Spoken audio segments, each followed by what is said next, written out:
এবং আপনারা জানেন যে আজ কিন্তু এখানে ভর্তি রয়েছেন মির্জা ফখরুল ইসলাম আলমগীর। গতকাল রাতে কিন্তু তিনি হঠাৎ করে অসুস্থ হয়ে পড়ার কারণে কিন্তু তাকে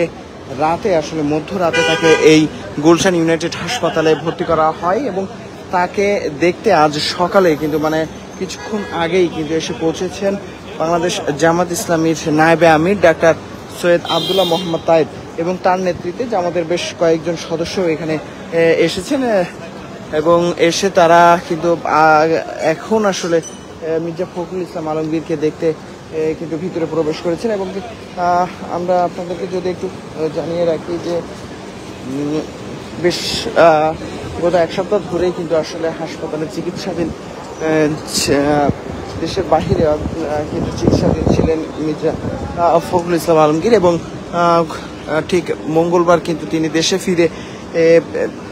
বিএনপির চেয়ারপারসনের যে কার্যালয় রয়েছে গুলশানে, সেই কার্যালয় তিনি একটি গতকাল রাত পর্যন্ত কিন্তু সেখানে মিটিং করেন এবং সেই মিটিং শেষে কিন্তু তিনি বাসায় চলে যান এবং বাসায় চলে যাওয়ার পরে তিনি অসুস্থ হয়ে পড়েন বলে আমরা জানতে পেরেছি এবং তারপরে অসুস্থ হওয়ার পরপরই কিন্তু সাথে সাথে তাকে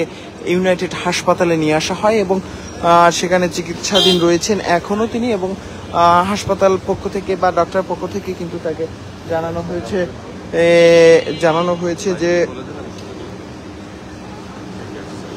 এখানে আসলে জামাতের পক্ষ থেকে আমরা জানতে পেরেছি যে জামাতের ডাক্তার সৈয়দ আবদুল্লাহ মোহাম্মদ তাহেরের নেতৃত্বে বেশ কয়েকজন সদস্য এসেছেন জামাতের কেন্দ্রীয়। এর ভিতরে আমরা দেখতে পেয়েছি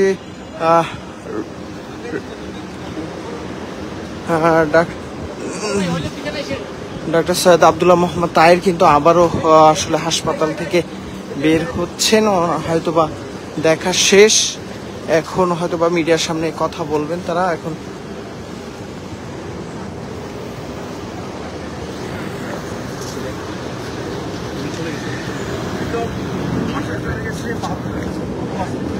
আচ্ছা, ওই জায়গায় ব্রিফিং রুম আছে, ব্রিফিং এর হ্যাঁ ওই জায়গায় কথা বলি একবারে। এখন কি ওনার বাসায় যাওয়ার পরিকল্পনা আছে কিনা?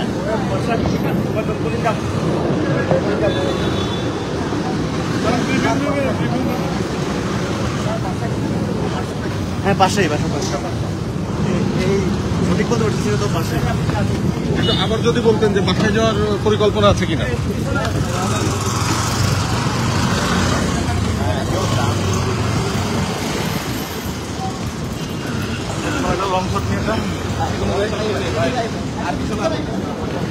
ভাই মোবাইল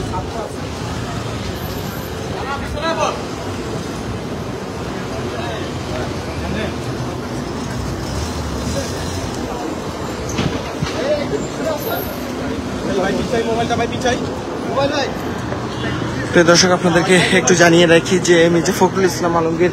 সুস্থ হলে কিন্তু সকালে কিন্তু তিনি বাসায় চলে গেছেন এবং আসলে জামাতের পক্ষ থেকে এসে আসলে তারা দেখেন যে মির্জা ফখরুল ইসলাম আলমগীর বাসায় চলে গেছেন এবং তার পরবর্তীতে এখন আসলে তারা যে কি করবেন সেই বিষয়টি এখনো পর্যন্ত জানা নেই। তবে তারা কিন্তু এখন ব্রিফিং রুমে ব্রিফিং করবেন, আমরা সেটিকে আপনাদের সরাসরি দেখাবো এবং